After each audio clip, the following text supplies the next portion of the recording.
Wherever you go, whatever you do, throw a little at it. Omax, Vest and Briefs.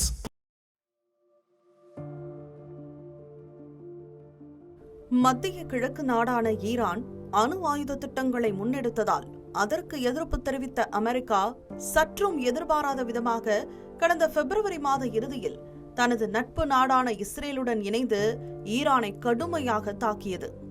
பதிலுக்கு ஈரானும் தாக்குதல் நடத்தியதால் மத்திய கிழக்கில் போர் மூண்டது.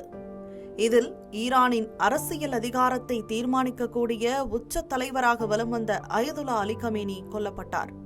இதற்கு பழி தீர்க்கும் விதமாக உடனடியாக தனது கட்டுப்பாட்டில் உள்ள ஹோர்முஸ் நீரிணையை ஈரான் மூடியது. சர்வதேச கடல்வழி போக்குவரத்தில் பெரும் பங்கு வகிக்கும் இந்த நீரிணையை ஈரான் மூடியதால் இந்தியாவில் எரிபொருள் பற்றாக்குறை நீடித்தது. அதாவது ஹோர்முஸ் நீரிணை மூடப்பட்டதன் தாக்கம் நமது வீட்டின் சமையலறை வரை எதிரொலித்தது. ஹோர்முஸ் நீரிணை மூடப்பட்டதால் மத்திய கிழக்கு நாடுகளில் இருந்து எரிபொருள் விநியோகம் தடைப்பட்டதால் இந்தியாவில் சிலிண்டர் விலை அதிரடியாக உயர்ந்தது.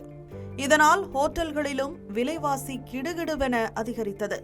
இந்த பதற்றத்துக்கு மத்தியில் அமெரிக்காவும் ஈரானும் பேச்சுவார்த்தை நடத்தியதன் பலனாக அமைதி ஒப்பந்தம் ஏற்பட்டு ஹோர்முஸ் நீரிணையை ஈரான் திறந்தது. அதன் பிறகு அந்த வழித்தடத்தில் கப்பல் போக்குவரத்து சீரான நிலையில் மீண்டும் பிரச்சனை வெடித்தது.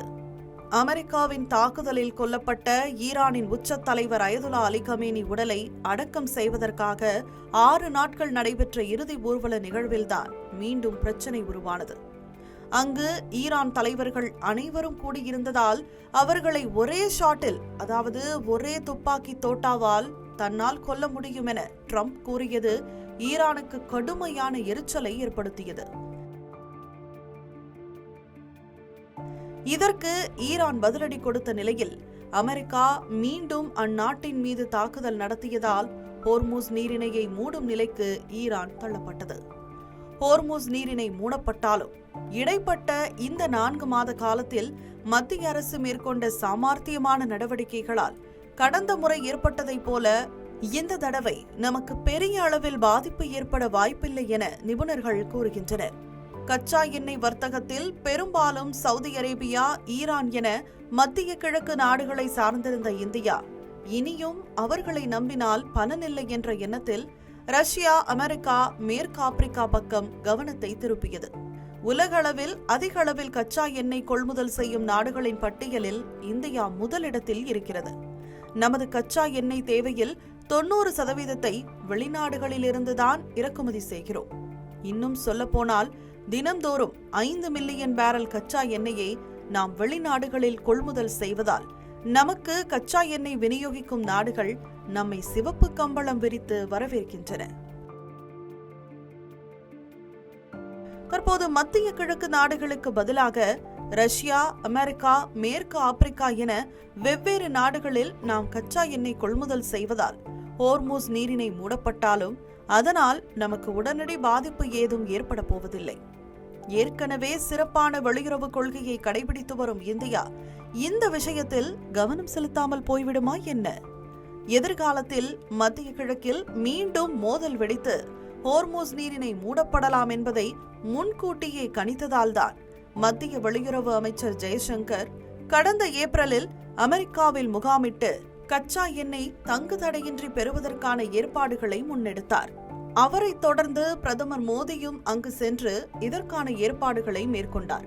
இதேபோல தேசிய பாதுகாப்பு ஆலோசகர் அஜித் தோவல் அதே ஏப்ரலில் சவுதி அரேபியாவிலும் மத்திய அமைச்சர் ஹர்தீப் சிங் பூரி கத்தாரிலும் முகாமிட்டு இந்தியாவுக்கான எரிபொருள் விநியோகத்தை உறுதிப்படுத்தினர். தற்போது மத்திய தொழில்துறை அமைச்சர் ஸ்பெயினில் சுற்றுப்பயணம் மேற்கொண்டு அங்கிருந்து இந்தியாவுக்கு கச்சா எண்ணெய் கொண்டு வருவதற்கான பணியில் முனைப்புடன் ஈடுபட்டு வருகிறார். இது தவிர எண்ணெய் வளம் நிறைந்த கயானா, பிரேசில் உள்ளிட்ட நாடுகளிடமிருந்து கச்சா எண்ணெய் கொள்முதல் செய்யவும் மத்திய அரசு பேச்சுவார்த்தை நடத்தி வருகிறது.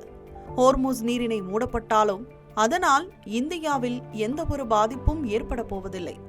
இதனால் நாம் பயப்படவோ பதட்டப்படவோ தேவையில்லை என்பதுதான் மத்திய அரசு விடுக்கும் செய்தி. தமிழ் ஜனம் சேனலை சப்ஸ்கிரைப் பண்ணாம பார்த்துட்டு இருந்தீங்கன்னா மறக்காம சப்ஸ்கிரைப் பண்ணிடுங்க.